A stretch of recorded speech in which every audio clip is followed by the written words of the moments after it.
السلام علیکم ورحمۃ اللہ وبرکاتہ۔ محترم سامعین کرام، آپ کے مسائل اور ان کا حل میں ہم جن چیزوں سے وضو ٹوٹتا ہے ان مسائلوں تک پہنچے تھے کہ کون چیزوں سے وضو پھٹن، ترتیب وار ہم ان مسائلوں کو بیان کرتے جا رہے ہیں۔ آج جس سبق پر ہم پہنچے ہوئے ہیں کہ وضو کر کے کسی ایسی چیز کو دیکھ لے جس کو دیکھنا حرام ہے، کیا وضو ہونے کے بعد جب اس چیز کو دیکھے کیا وضو ٹوٹے گا یا نہیں ٹوٹے گا؟ سوال یہ ہے کہ اگر کوئی آدمی یا عورت وضو کر کے ایسی چیز دیکھ لے جو اسلام میں حرام ہو، یا کوئی عورت بغیر پردہ کسی شخص کو دیکھ لے، کیا ان کا وضو قائم رہتا ہے یا نہیں رہے گا؟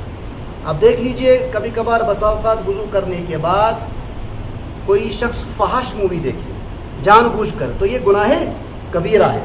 سب سے پہلی بات تو یہ ہے کہ گناہ کبیرہ ہے، اور دوسری بات یہ ہے کہ کیا اس حالت میں اگر وضو کی حالت میں دیکھ لیا تو وضو کی حالت میں دیکھنے کے بعد وضو باقی رہے گا؟ کوئی ایسی چیز دیکھنا جو حرام ہے اسلام میں، وضو باقی رہے گا لیکن وضو کی نورانیات ختم ہو جائے گی، اور اس کے لیے فرمایا گیا ہے کہ بہتر ہے کہ وہ وضو دوبارہ بنا لیا جائے، مستحب ہے کہ اس حالت میں وضو دوبارہ بنا لیا جائے۔ کیا دوپٹہ یا چادر اتارنے سے وضو ٹوٹ جاتا ہے؟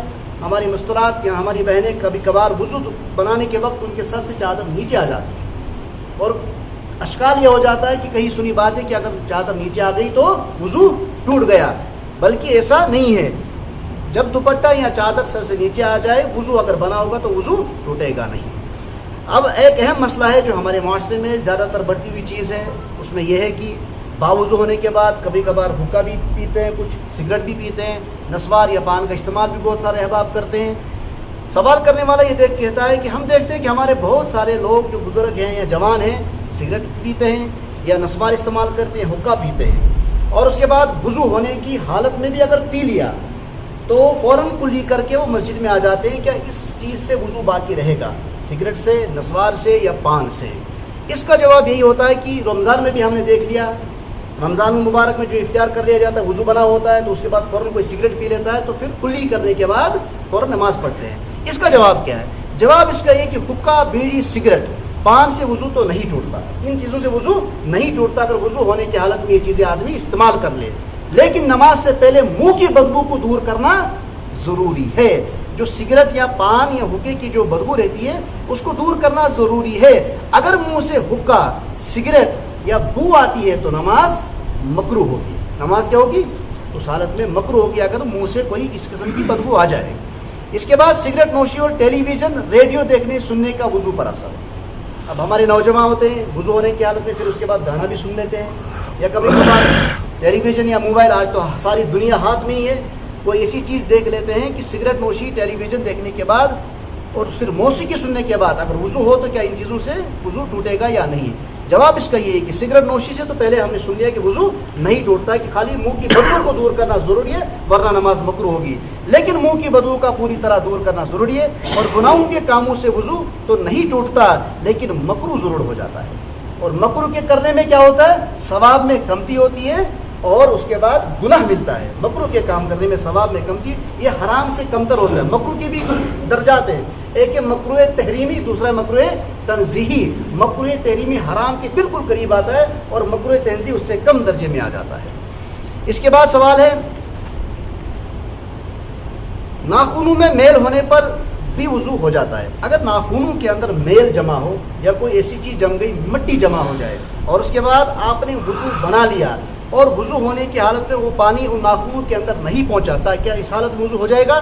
تو اس حالت میں وضو ہو جائے گا، مگر ناخنوں کا بڑھانا بھی خلاف عادت ہے۔ ہمارے یہاں فیشن چلا ہوا ہے کہ یہاں چکر سنجون ناؤش بڑھاون کے، یہ حرام ہے، ناجائز ہے، کیونکہ اس طریقے سے آپ کے کھانے میں بھی دقت ہوتی ہے، اور سب سے بڑی بات ہے کہ خبے یعنی کہ کھشڑ جو لیفٹ ہینڈ ہے اسی کے ہاتھ کے ناخن بڑھائے جاتے ہیں، اور سب سے بڑی اہم بات ہے جب استنجا کیا جاتا ہے، اگر خبے ہاتھ سے لیفٹ ہینڈ سے استنجا کرنا سنت ہے، اس ہاتھ سے استنجا کرنے کے بعد ناخنوں میں وہ نجاست لگی رہے گی، کیونکہ ہاتھ سے تو نجاست صاف کرنا ضروری ہے۔ اگر جو اسٹینڈنگ فرش ہمارے یہاں ہوتے ہیں آج کل اکثر، اگر خالی اسی سے نجاست صاف کی جائے تو پوری نجاست اسے صاف نہیں ہو جاتی ہے، بلکہ ہاتھ کا صاف کرنا ضروری ہے، اور جب ناخن بڑے ہوں تو نجاست کا اثر ضروری ناخنوں کے بیچ میں رہے گا، اس لیے ناخنوں کا بڑھانا خلاف فطرت ہے۔ کان کا میل نکالنے سے وضو نہیں ٹوٹتا ہے۔ شکانتش کرن کبھی کبھار ناک کا کانش کشونیمن یا کان میں میل ہوتا ہے. جو کان کے اندر کا میل ہوتا ہے اس کو جب باہر نکالا جائے تو وضو ہوگا, تو وضو ہونے کی حالت میں وضو نہیں ٹوٹے گا. لیکن اس چیز کا خیال رکھنا ہے. اس کا جواب یہ ہے کہ جب آدمی کان کے اندر کوئی میل یا کوئی ایسی چیز ہو جس کی وجہ سے کان میں رس بہتا ہو, جو پانی نکلتا ہے وہ پانی بھی مانند نجاست کے ہے, نجس کے ہے. مطلب ہمارے کان میں پانی نہیں ہے, میں نے کان میں انگلی ڈالی, کوئی اندر چیز ہے, پھنسی ہے, کوئی گھوڑا ہے, جس کی وجہ سے میری انگلی میں پانی لگ گیا. اب جب میں نے انگلی میں پانی دیکھ لیا میرا وضو ہوگا, اور اس انگلی میں پانی دیکھ, جبکہ میں نے کان میں پانی نہیں ڈالا, میں نے نہایا نہیں, خالی وضو کیا, اور وضو کرنے کے بعد کافی دیر کے بعد میں نے کان میں انگلی ڈالی اور اس میں پانی لگ گیا, جو پانی کان کے اندر سے کسی پھنسی یا پھوڑے کی وجہ سے نکلا یا کان کے کسی دوسرے امراض کی وجہ سے نکلا, تو آپ فوراً اسی وقت سمجھ جائیں گے کہ وضو میرا ٹوٹ گیا, کیونکہ وہ پانی بھی نجس ہوگا. بال بنوانے, ناخن کٹوانے سے وضو نہیں ٹوٹتا ہے. بال بن وضو کرنے کے بعد اگر آپ نائی کے پاس چلے گئے, آپ نے بال بنوا لیے, تو بال بنوانے سے وضو نہیں ٹوٹتا, یا ناخن کتروانے سے بھی وضو نہیں ٹوٹتا. سر یا داڑھی پر مہندی ہو تو وضو کا حکم کیا ہے؟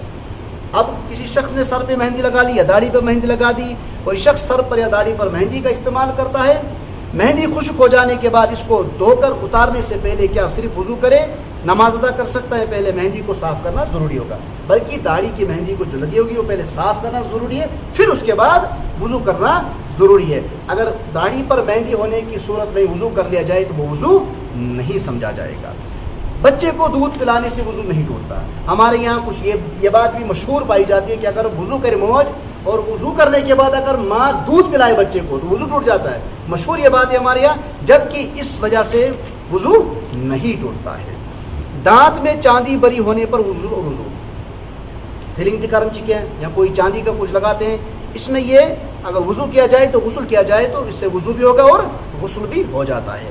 مصنوعی دانت کے ساتھ وضو, مصنوعی دانت لگا کر وضو ہو جاتا ہے یا ان کا اتارنا ضروری؟ مصنوعی ڈپلیکیٹ دانت لگا کر, ایون دانت حسن کے وہ دانت لگاتے ہیں, نکالنے کی ضرورت نہیں, ان کے ساتھ وضو کرنا درست ہے.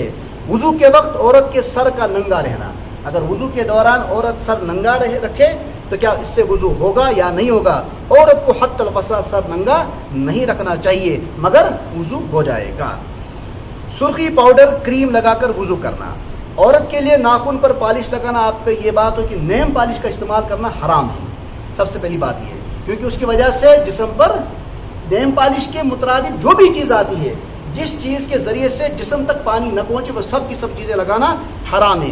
ان میں اگر کوئی ناپاک چیز اگر نہ ملی ہو, اب رہا مسئلہ کوئی کریم ہم استعمال کرتے ہیں, کریم لگانے کے بعد ہم نے وضو کیا ہے, لیکن اس کا یہ بھی خیال رکھنا ہے, دھیان رکھنا ہے کہ کیا اس کریم میں کوئی ناجائز یا حرام کوئی چیز تو ملائی نہیں گئی ہے. پہلی بات تو ہے اگر پالش لگی ہے تو اس حالت میں وضو نہیں ہوگا, غسل نہیں ہوگا. دوسری چیز یہ ہے کہ اگر کوئی ایسی چیز ہم نے لگائی, ہاتھوں میں کریم یا پاؤڈر کوئی سا بھی لگا لیا جس کے اندر حرام کوئی چیز ہوگی, تو اس حالت میں بھی وضو کرنا درست نہیں ہوگا, وضو نہیں ہوگا. جسم پر تیل, کریم یا ویسلین لگا کر وضو کا حکم کیا ہے؟ تیل لگا کر وضو کرنا صحیح ہے. اگر بدن پر ایسی چیز لگی ہو جو پانی کے بدن تک پہنچنے سے مانع ہو تو اس کا دور کرنا ضروری ہے, جیسا کہ ابھی ہم نے پہلے پڑھ لیا. ہاتھوں اور پاؤں کے بالوں کو بلیچ کرنے والے کے وضو کا حکم. بلیچ کرنا بھی آج ہمارے یہاں زیادہ تر مستورات کے لیے, اس کا کیا مسئلہ ہے؟ آج کل خواتین اپنے چہرے, ہاتھوں اور پیروں کی روح کو بلیچ کر لیتے ہیں, جس سے یہ روئیں زائد بال جلد سے مشابہ رنگ کے ہو جاتے ہیں. یعنی کہ جو اپنی جلد کا رنگ ہوتا ہے جب بلیچ کی جاتی ہے تو جلد کا جو رنگ ہوتا ہے وہی رنگ اس کا ان کے بالوں کا بھی ہو جاتا ہے, مشابہ کے ہو جاتے ہیں اور نظر نہیں آتے. پوچھنا یہ ہے کہ اس حالت میں نماز پڑھی جا سکتی ہے یا نہیں. اکثر خواتین بلیچ استعمال کرتی ہیں, یہ چیز نماز اور وضو سے مانع نہیں ہے, یعنی کہ ان چیزوں کے ذریعے سے اگر استعمال کی جائے تو اس سے وضو اور نماز میں کوئی فرق نہیں پڑتا ہے. نماز کے بعد ہاتھ پر آٹا وغیرہ کے ذرات دیکھے تو کیا دوبارہ وضو کرے؟ اگر کوئی چیز ایسی لگی ہوئی ہو جو بدن تک پانی کے پہنچانے سے مانع ہو, یعنی کہ پانی جس کے ذریعے سے نہ پہنچے, اگر کوئی ایسی چیز لگی ہو تو آپ کا اس کا اتارنے کے بعد وضو کرنا ضروری ہے. پرفیوم کے بعد وضو جائز ہے. پرفیوم بھی لگا ہوا ہو تو سنا ہے وضو نہیں ہوتا ہے. پرفیوم جو آج کل عطر ایک الگ چیز ہے, پرفیوم الگ چیز ہے, لیکن علماء حضرات نے پرفیوم کی بھی اجازت دے دی, کیونکہ اس کی یہ تحقیق ہوئی ہے کہ جو اس کے اندر اب مشہور بات ہوتی ہے الکول، وہ اس قسم کا الکول نہیں ہوتا ہے جو پرفیوم میں لگایا جاتا. ہاں اگر شراب کی مشابہ کوئی چیز اس میں مشابہ پائی جائے پرفیوم میں تو وہ لگانا حرام ہے. پرفیوم کے بعد وضو صحیح ہے. ہاتھ پر الفی سولوشن لگا ہو تو وضو کا شرعی حکم کیا ہے؟ اگر یہ سولوشن ہاتھ پر لگی رہ جائے تو وضو نہیں ہوگا. جیسے کہ پہلے ہی بات ہوگی نیم پالش کا ہی ہے، اس میں یہی حکم ہے کہ اگر الفی، کیونکہ الفی کے ذریعے سے پانی ہاتھ تک نہیں پہنچتا، جسم تک نہیں پہنچتا ہے، اس لیے وضو سے پہلے اس کو اتارنا ضروری ہے. لیکن اس چیز کا خیال رکھا جائے کہ جب جسم پر الفی لگ جاتی ہے نا تو وہ آسانی سے اترتی نہیں ہے. جب جبرن اس کو اتارا جائے تو جلد اٹھ سکتی ہے. اس لیے بہتر اس میں حکم فرماتے ہیں کہ جتنا ہو سکے کوشش کر کے اتارا جائے، زبردستی پھر نہ کیے جائے. جتنی اتر جائے، اتارنے کے بعد آپ وضو کر سکتے ہو. اس کے بعد اب آج کل دوسری بات یہ ہے، ٹیکنالوجی آگے بڑھ چکی ہے. اب چشمے اتر گئے، چشموں کی جگہ اب لینس لگائے جاتے ہیں. اب اس کا بھی حکم کیا ہے؟ بہت سارے احباب لینس لگاتے ہیں. اس کا یہی ہے کہ اس سے وضو اور غسل پر کوئی فرق نہیں پڑتا اور روزے پر بھی کوئی کراہت لازم نہیں ہوتی. اگر آنکھوں کے اندر لینس لگا ہوگا آپ وضو بھی بنا سکتے ہیں اور اس کے بعد غسل بھی لگا سکتے ہیں. لیکن لینس کن صورتوں میں لگانا ہے؟ جن صورتوں میں آپ کو ڈاکٹر اجازت دیں، نظر کی کمزوری کی حالت میں یا سر کے درد میں، جتنے بھی ڈاکٹر حضرات بتاتے ہیں. اس کے بعد سینٹ اور وضو کرنے کے بعد بال کاٹنے یا ناخن تراشنے سے وضو نہیں ٹوٹتا. اسی طرح سینٹ لگانے سے بھی وضو نہیں ٹوٹتا. البتہ سینٹ میں کوئی جو پہلے بات آ گئی وہی یہاں بھی آ گئی، ناپاک چیز ہوتی ہے یا نہیں اس کی مجھے تحقیق نہیں. علماء فرماتے ہیں کہ اس کی تحقیق کر لی جائے، کیونکہ دن بدن آج نئی چیزیں مارکیٹس میں آ رہی ہیں اور ان کے باہر میں شٹول دیا جاتا ہے کہ اس میں کون سی چیز ملی ہوئی ہے. وضو کے دوران بات چیت کرنا، اذان کا جواب دینا. وضو ہم کر رہے ہیں، وضو خانے میں اذان ہو رہی ہے یا آپس میں بات کرنا. سب سے پہلی بات یہ ہے کہ وضو کے دوران دنیا کی بات کرنا، ادھر ادھر کی باتیں کرنا مکروہ ہے. وضو کے دوران ضروری بات چیت کرنا اور اذان کا جواب دینا جائز ہے. ہنسی مذاق کرنا بری بات ہے. بعض علماء نے مکروہ بھی فرمایا ہے. آخری سوال، وضو کرنے کے بعد منہ ہاتھ صاف کرنا. ہم وضو فرما لیتے ہیں، وضو کرنے کے بعد تولیے سے اپنا چہرہ اور اپنے بازو صاف کر لیتے. کیا اس سے کوئی وضو میں فرق پڑتا ہے یا نہیں پڑتا؟ وضو کے بعد تولیہ استعمال کرنا جائز ہے، اس سے وضو نہیں ٹوٹتا. یہ آ گئے وہ مسائل جن کے ذریعے سے وضو نہیں ٹوٹتا ہے. اب آگے ہم انشاءاللہ اگلے کل کو ہم پانی کے احکام، پانی کے مسائل کے متعلق پڑھیں گے. اللہ تبارک و تعالی ہمیں شریعت مطالعہ پر عمل کی توفیق عطا فرمائے. وصلی اللہ تعالی علی محمد و علی آلہ وصحبہ اجمعین.